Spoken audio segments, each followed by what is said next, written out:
सभी प्रिय छात्र छात्राओं का हमारे YouTube चैनल रामजू यादव पर स्वागत है।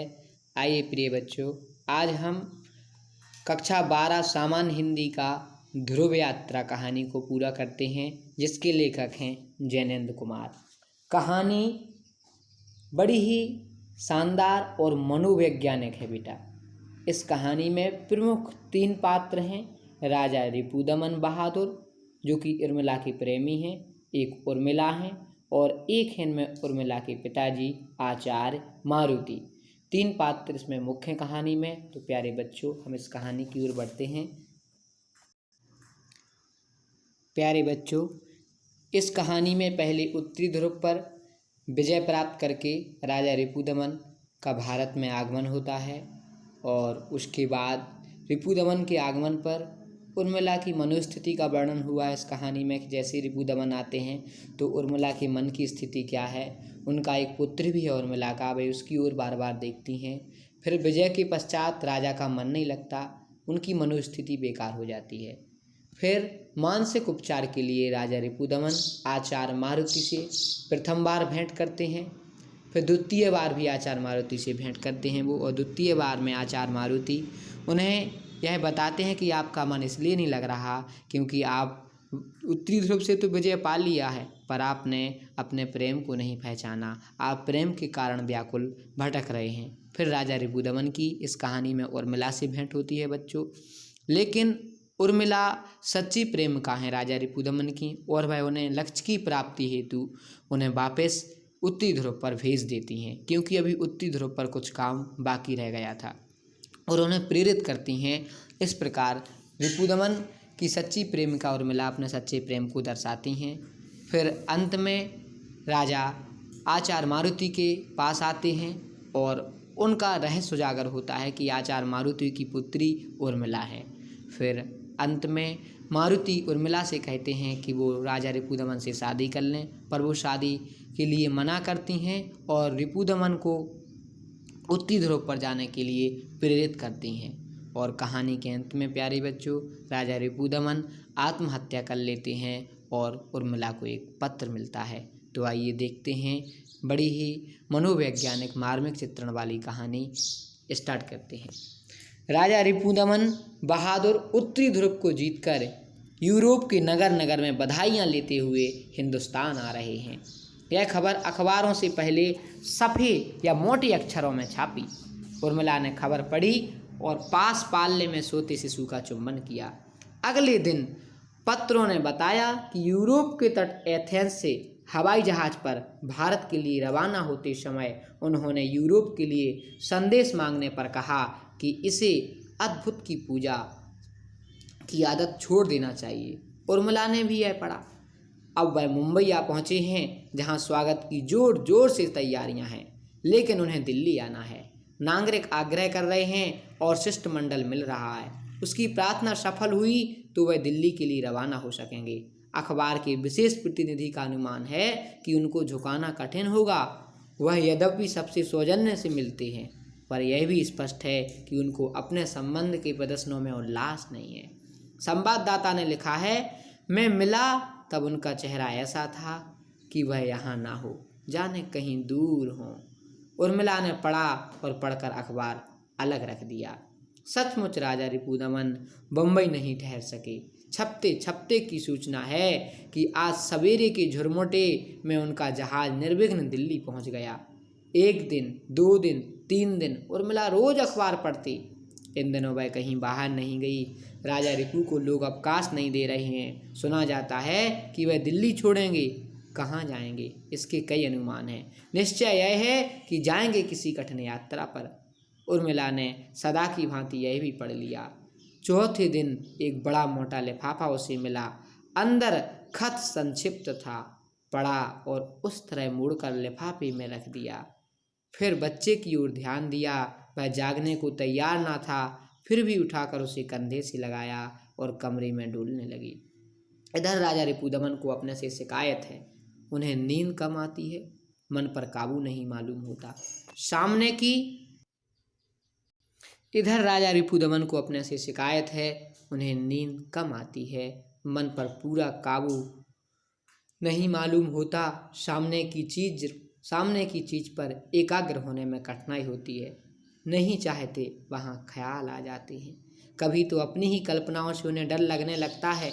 अभी यूरोप से आते हुए ऊपर आसमान की तरह नीचे भी गहन और अपार नीलिमा को देखकर उन्हें होता था कि इस जहाज से मैं इस नगर में कूद नहीं पड़ूं। सारांश, इसी तरह के अस्त व्यस्त बातें उनके मन में उठाया करती हैं और वह अपने से असंतुष्ट हैं।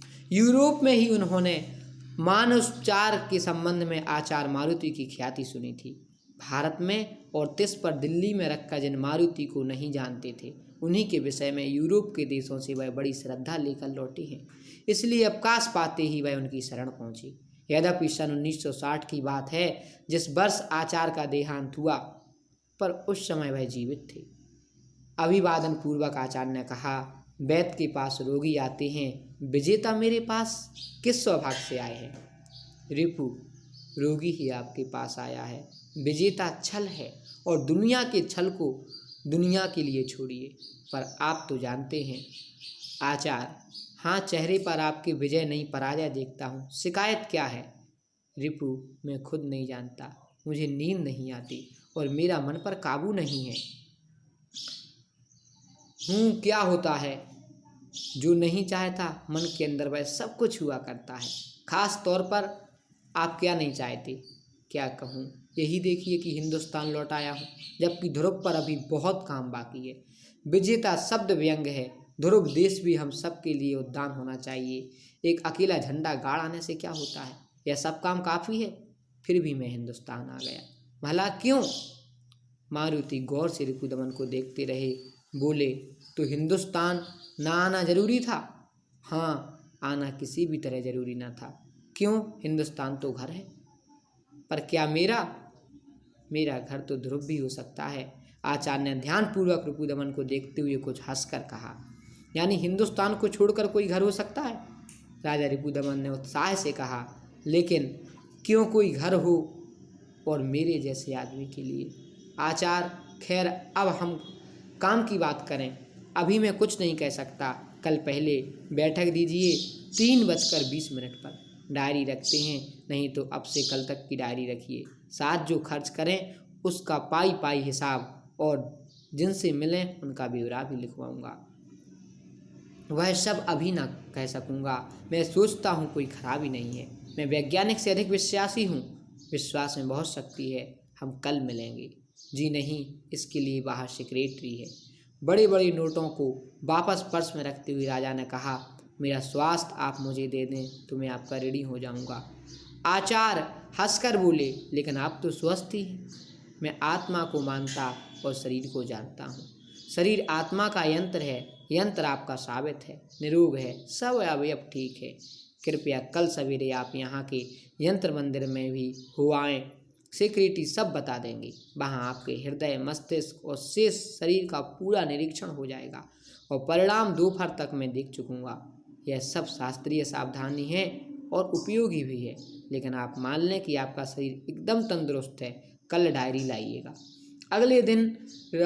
अगले दिन रिपुदमन समय पर पहुँचे। आचार्य ने तरह तरह के नक्शे और चित्र उनके आगे रखे और कहा, देखिए, आपके अंत का पूरा खुलासा मौजूद है। मस्तक और हृदय संबंधी परिणाम सही नहीं उतरे हैं तो बेकार उन अवयवों में मत मानिए। व्यक्तिरेखीयों हैं भी सूक्ष्म डायरी है। रिपुदमन ने क्षमा मांगी। कहा, मैं चित्त को उस जितना भी तो एकाग्र न कर सका। आचार्य हंसे, बोले, कोई बात नहीं, अगली बार सही। यह कहिए कि अपने भाई महाराज साहब और रानी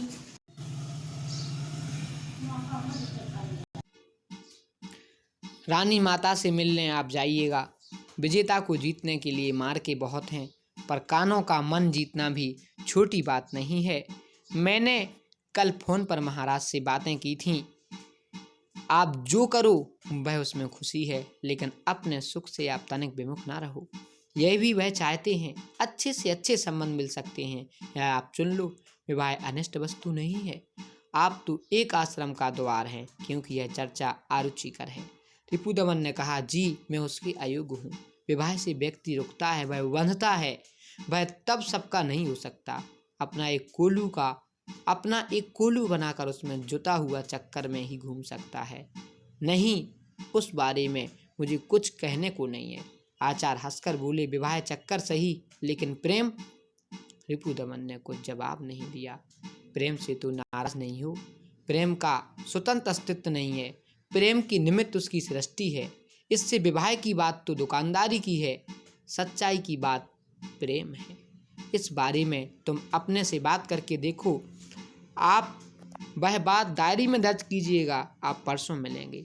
परसों यदि ना गया, कहाँ ना गए? यही हिमालय या कहीं? जहाँ चाहे जाओ, लेकिन मेरा 2 बैठकों का कर्ज अभी बाकी है। परसों वही 3:20 पर आप आओगे। अब घड़ी में हमें समय देना नहीं चाहती। परसों के विषय में आशावान से अधिक नहीं हूँ। अच्छा तो कल उनसे मिलने आशा को विश्वास बना कर लीजिएगा, जिनसे ना मिलने के लिए मुझे मिला जाता है। फ़ोन पर मिलिए, वह ना हो और दूरी हो तो हवाई यात्रा कीजिए, पर खटका छोड़कर उनसे मिलिए अवश्य। और कल रेगुलेटर जहाँ है उसकी विपरीत मेरी सलाह जाकर बेकार भी हो सकती है। रिपुदमन ने चमक कर कहा, किसकी बात आप करते हैं? नहीं जानता आप कौन हैं?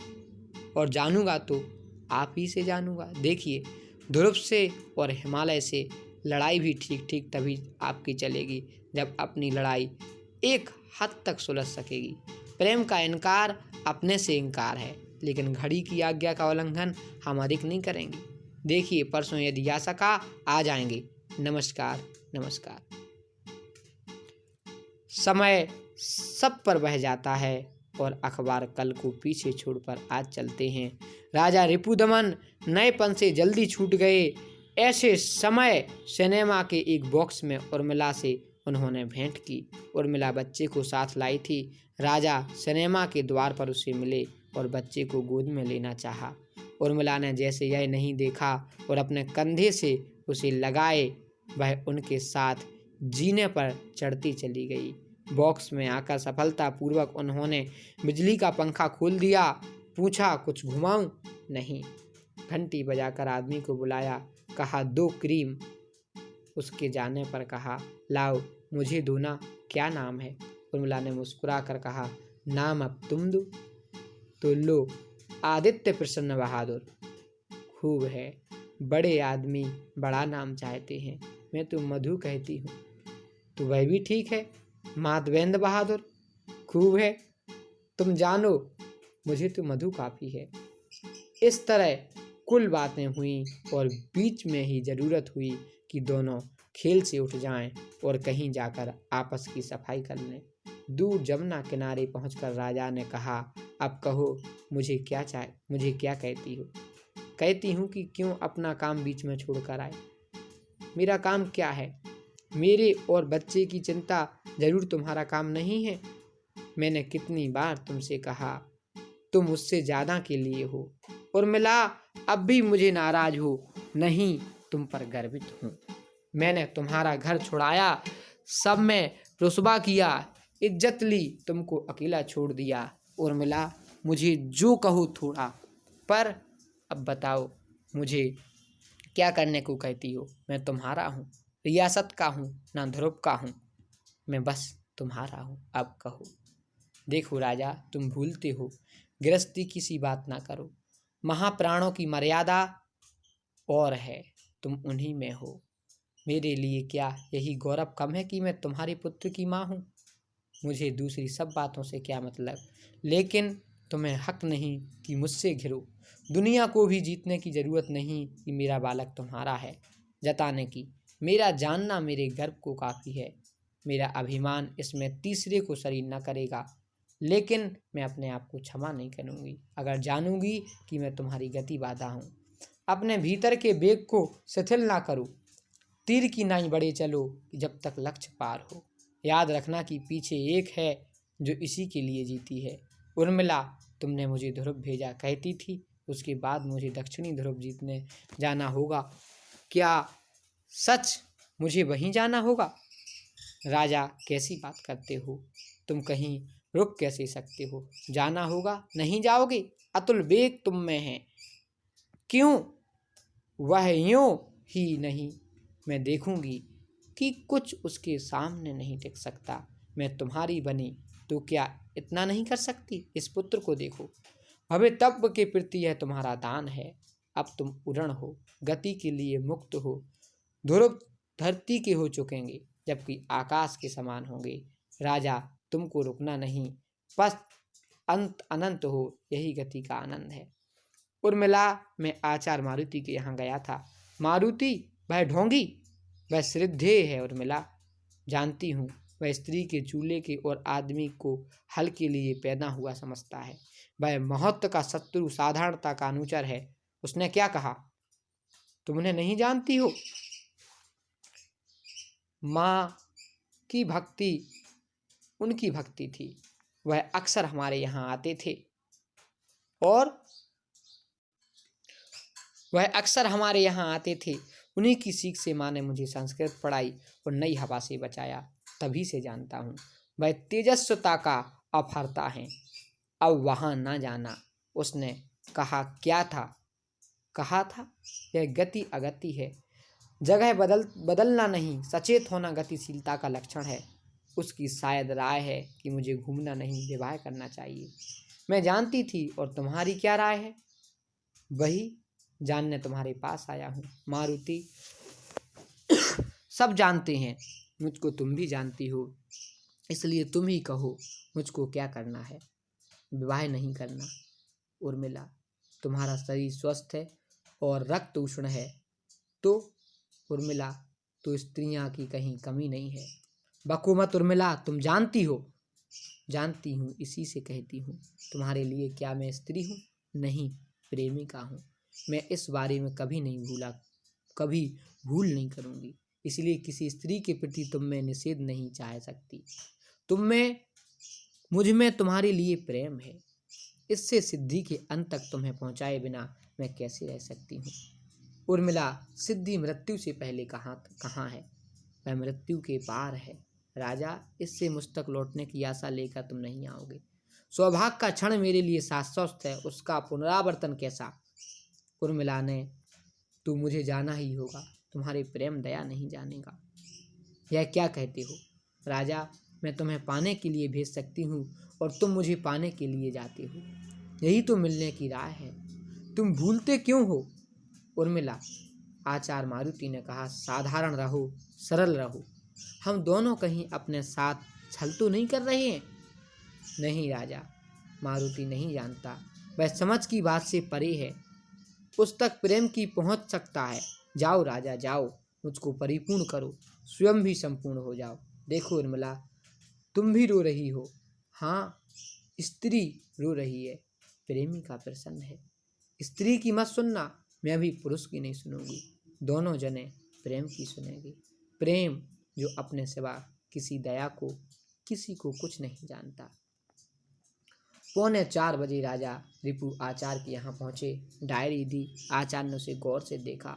अनंतर नोटबुक अलग रखी। कुछ देर तक विचार में डूबे रहे। अनंतर सहसा अबक कर बोले, क्षमा कीजिएगा, मैं कुछ याद करता रह गया। आपने डायरी में संक्षिप्त लिखा, उर्मिला माता हैं और कुमारी है, यही ना? जी। तुम्हारे पुत्र की अवस्था क्या है? वर्ष से कुछ अधिक है। उत्तरी ध्रुव जाने में उर्मिला की सम्मति थी, प्रेरणा थी। यह विचार उसने कहाँ से पाया? शायद मुझसे ही। आरंभ से तुम विवाह को उद्यत थे? वह नहीं, जी नहीं, मैं बचता था, वह उद्यत थी। बचते थे? अपनी स्थिति और अपने माता पिता के कारण, कुछ सपनों के कारण भी। फिर गर्भ के बाद में तैयार हुआ कि हम साथ रहें, विवाह पूर्वक। जी, वह चाहे तो विवाह पूर्वक भी। फिर तब उसका आग्रह हुआ कि मुझे ध्रुव के लिए जाना होगा, तो उस आग्रह की रक्षा में आप गए। पूरी तरह नहीं, मन से मैं साथ रहने का बहुत इच्छुक ना था, इससे निकल जाना चाहता था। तुम्हारे आने से तो वह प्रसन्न हुई, शायद हुई, लेकिन रुकने से आप प्रसन्न है। क्या कहती है? कहती है, जाओ, यह यात्रा की कभी समाप्ति नहीं, सिद्धि तक जाओ जो मृत्यु के पार है। अकस्मात आवेश में आकर आचार्य बोले, कौन? उर्मिला, वही धनंजय की लड़की? वह यह कहती है? जी, वह पागल है, यही वह आपके बारे में कहती है। आचार्य जोर से बोले, चुप रहो, तुम नहीं जानते, वह मेरी बेटी है। बेटी? मैं बुढ़ा हूँ, रिपु तुम समझदार हो। हाँ, सगी बेटी। आचार्य जी, यह आप क्या कह रहे हैं? तो आप सब जानते थे? सब नहीं, बहुत कुछ जानता ही था। रिपुदमन, अब बताओ तुम क्या कहते हो? मैं कुछ नहीं जानता, कुछ नहीं कहता, मेरे लिए सब उर्मिला से पूछिए। सुनो रिपुदमन, तुम अच्छी लड़की हो। उर्मी मुझसे बाहर ना होगी, पुत्र की व्यवस्था हो जाएगी, तुम लोग विवाह करके यहीं रहोगे। रिपुदमन ने हाथों में मुंह ढककर कहा, मैं कुछ नहीं जानता। उर्मी कहे, वह मेरी होनहार है। उर्मी तो मेरी ही बेटी है। रिपुदमन निराश ना हो। आचार्य ने समक्ष पहुंचकर उर्मिला से कहा, आपने मुझे बुलाया था? हाँ बेटी, रिपुदमन ने सब कहा है, जो हुआ हुआ, अब वह तुम्हें विवाह कर लेना चाहिए। अब से मतलब कि पहले नहीं करना चाहिए था। विवाह हुआ तब तो खुशी की बात है, फिर वह प्रकट क्यों ना हो, तुम दोनों साथ रहो। भगवान पर तो सब प्रकट है और साथ बहु तेरे लोग रहते हैं। तो तुम क्या चाहती हो? वही जो राजा रिपुदमन उस अवस्था में चाहते थे जब मुझे मिले थे। उनके स्वप्न मेरे कारण भग्न होने चाहिए कि पूर्ण। मेरी चिंता उनके प्रकृत दिमाग से हटाएं, यह मैं कैसे सह सकती हूँ। स्वप्न तो सत्य नहीं है बेटी, तब मन की बहक उसके लिए सदा क्यों अंकुश बनाए रखना चाहती हो? एक भूल के लिए किसी से इतना चिढ़ना चाहिए। आचार्य जी, आप किस अधिकार से मुझसे यह कह रहे हैं? रिपु ने अपनी हैसियत और माता पिता के ख्याल से आरंभ में विवाह की झिझक की। इसी का ना यह बदला है। आचार्य जी, आप इन बातों को नहीं समझेंगे, शास्त्र में से स्त्री को आप नहीं जान लेंगे। बेटी, फिर कोई किस में किसको जानेगा, बता दो। सब कुछ प्रेम से जाना जाएगा, जो कि मेरे लिए आपके पास नहीं है। सच बेटी, मेरे पास वह नहीं है, और मैं तेरे लिए जितना चाहूँ उतना है। यह मैं किसी तरह न कह सकूँगा, लेकिन तुमसे जो सच्चाई छिपाता हूँ वह छिपा रहा हूँ। वह अनर्थ अपने लिए नहीं, तेरे प्रेम के लिए है, मुझसे बन सका है। यही भी झूठ नहीं है बेटी, मैं काफ़ी जी लिया, अब मरने में दिल लगाने की बिल्कुल इच्छा नहीं है। ऐसे समय तेरे अहित की बात कह सकूँगा, ऐसा निष्ठुर मुझे ना मिलेगा। रिपुदमन को भरमा मत। उर्मिला किसी का सपना होने के लिए वह नहीं है। तुम लोग विवाह करो और राजमार्ग पर चल पड़ो।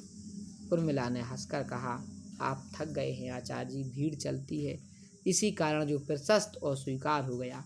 वहाँ आपका राजमार्ग है ना, पर मुक्ति का पथ अकेले का है, अकेले ही उस पार चला जाएगा। वहाँ पांडव तक 5 हैं, सब एक एक हैं। बेटी, यह क्या कहती है? सनातन ने जिसको प्रतिष्ठा दी है, बुद्धि के अहंकार में उसका तर्जन सरेका नहीं होने वाला है। उर्मिला, यह एक बुढ़े की बात रखो, पर बेटी उसे छोड़ दो। बताओ, मुझे माफ़ कर सकोगी? आप रिपुदमन की अपनी समझ से उससे हित की ओर मोड़ना चाहते हैं, उसके लिए आपको क्षमा मांगने की जरूरत है। तो तुम रिपु से नाराज ही रहोगी, उसके साथ अपने को दंड भी देती रहोगी। मुझे पाने के लिए उन्हें जाना होगा, उन्हें पाने के लिए मुझे भेजना होगा। यह आपको कैसे समझाऊं? हाँ, मैं नहीं समझ सकूंगा, लेकिन मेरा हक है और दावा है। सोचता हूँ भगवान के आगे पहुँचूंगा, उससे पहले उस बात को कहने का मौका नहीं। क्यों, तुम अपने पिता की बात नहीं मानेगी? पिता को जीते जी इस संबंध में कब संतोष दे सकी? बेटी, अब भी नहीं दे सकेगी? उर्मिला ने चौंक कर कहा, क्यों आचार्य जी? मारुति का कंठ भर आया, कांपते हुए बोले, हाँ बेटी, चाहे तो अब तुम अपने बाप को संतोष और क्षमा दोनों दे सकती है। उर्मी स्तब्ध होकर आचार्य को देखती रही, उसकी आंखों से तार तार आंसू बह रहे थे, उनकी दशा दयनीय थी। बोली, मुझ अभागन के भाग्य में आज्ञा पालन तब का सुख हाय विधाता क्यों नहीं लिख सका। जाती हूँ, इस हतभागन को भूल जाइएगा। रिपुदमन ने कहा, आचार्य से तुम मिली थी? मिली थी। और मुझे क्या करना है? करना क्या है राजा, तुम्हें जाना है, भेजना है। कहाँ जाना है? दक्षिण ध्रुव। हाँ, नहीं तो उत्तर के बाद कहीं तुम दक्षिण के लिए शेष ना रहो। दक्षिणी के बाद फिर किसी के लिए शेष बचने की बात नहीं रह जाएगी ना। दिशाओं के द्वार दिंगत में हम खो जाएं, शेष यहाँ किसको रहना है। छोड़ो, मैं तुम्हें नहीं समझाता, तुम्हारी संस्कृत नहीं समझता। सीधे बताओ मुझे कब जाना है। मैं हवाई जहाज मिल जाए, जब हवाई जहाज मिल जाए तो लो तुम्हारे सामने फ़ोन से तय किए लेता हूँ। फ़ोन पर भी बात करते समय टकटकी बांधकर उर्मिला रिपू को देखती रही। अनंतर पूछा, तो परसों शटलैंड के द्वीप के लिए पूरा जहाज हो गया? हाँ हो गया। लेकिन परसों कैसे जाओगे? दल जुटाना नहीं है? तुम्हारा मन रखूँगा, दल के लिए ठहरूँगा, लेकिन उसके बिना क्या होगा? नहीं, परसों तुम नहीं जाओगे। और ना सताओ उर्मिला, जाऊँगा। अमेरिका को फ़ोन किए देता हूँ, दक्षिणी की कछु के साथ हो जाएंगे। नहीं राजा, परसों नहीं जाओगे। मैं स्त्री की बात नहीं सुनूंगा, मुझे प्रेमिका के मंत्र का वरदान है। आंखों में आंसू लाकर उर्मिला ने रिपू के दोनों हाथ पकड़कर कहा, परसों नहीं जाओगे तो कुछ हर्ज है? तो बहुत जल्दी है। रिपू हाथ झटक कर खड़ा हो गया, बोला, मेरे लिए रुकना नहीं है। परसों इस प्रायश्चित में रहना है, तब तक क्यों रुका रहूँगा। उर्मिला के फैले हुए हाथ खाली रहे। वह कहती रही, राजा, ओ मेरे राजा। दुनिया के अखबारों में धूम मच गई। लोगों की उत्कंठा का ठिकाना ना था। यूरोप, अमेरिका, रूस आदि देशों के टेलीफोन जैसे इसी काम के हो गए। ध्रुव यात्रा की बारीकियां पाने के बारे में संवाददाताओं की होड़ मच उठी। रिपुदमन उन्हें कुछ ना बता सका। यह उसकी दक्षता का प्रमाण बना। हवाई जहाज को शटलैंड के लिए चार्टर हुआ था। उसकी विभिन्न कोणों से ली गई असंख्य तस्वीरें छपीं। उर्मिला अखबार लेती, पढ़ती और रख देती। अनंतर सुन में देख कर रह जाती, नहीं तो बच्चे में डूबती। 1 दिन 2 दिन मैं कहीं बाहर नहीं गई। टेलीफोन पास रखा छोड़ा, पर कोई नहीं, कुछ नहीं। अखबार के पन्नों से आगे और कोई बात तक नहीं आई। आज अंतिम संध्या है। राष्ट्रपति की ओर से दिया गया भोज हो रहा होगा। सब राष्ट्रदूत होंगे, सब नायक, सब दलपति। गई रात तब मैंने कल्पनाओं में रही। तीसरा दिन उर्मिला ने अखबार उठाया। सुर्खी है और बॉक्स में खबर है, राजा रिपुदमन सवेरे खून में मरे पाए गए। गोली का कनपटी के आर पार निशाना है। खबर छोटी थी, जल्दी पढ़ ली गई, लेकिन पूरे अखबार में विवरण और विस्तार के साथ दूसरी सूचनाएं थीं, जिन्हें उर्मिला पढ़ती ही चली गई। पिछली संध्या को जगह जगह राजा रिपुदमन के सम्मान में सभाएं हुई थीं। उनकी चर्चा थी। खास राष्ट्रपति के उस भोज का पूरा विवरण था, जिसे दुनिया का एक महत्वपूर्ण समारोह कहा गया था। उर्मिला रस की बूंद नहीं छोड़ सकी। उसने अक्षर अक्षर सब पढ़ा। दोपहर बीत गई, तब तक नौकरानी ने चेताया कि खाना तैयार है। इस समय उसने तत्परता से कहा, मैं भी तैयार, यहीं ले आओ, प्लेट्स इसी अखबार पर रख दो। उसी दिन अखबारों ने अपने खास अंक में मृत व्यक्ति का तकिए के नीचे से मिला जो पत्र छापा था, वह भी नीचे जाता है। सबके प्रति बंधुओं, मैं दक्षिणी ध्रुव जा रहा था, सब तैयारियां थीं।